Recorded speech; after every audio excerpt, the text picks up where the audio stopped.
Hi friends అందరికీ ఈరోజు అయితే మేము గడ్డ ఎదురుతున్నాం. మా బర్రెలో మేసుకుంటా నేను మా తమ్ముడు అయితే గడ్డ అయితే ఎదురుతున్నాం.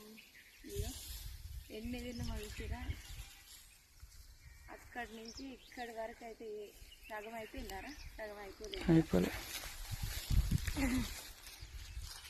ఇంతకు ముందు దాకా అయితే తోటలో నీళ్ళు కట్టినాం. ఎండ అయితే బాగా కొడుతుంది, గడ్డ అయితే ఎదురుతున్నాం. బర్రెలు అయితే మంచిగా మేస్తున్నాయి.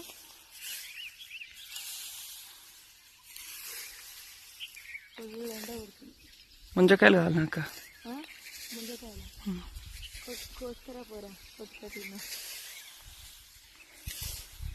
బర్రె పోతుంది అక్కడ పక్కన వర్షం మళ్ళా పడుతుంది, చంపెట్టుకుంటే ఇవ్వాలి పని.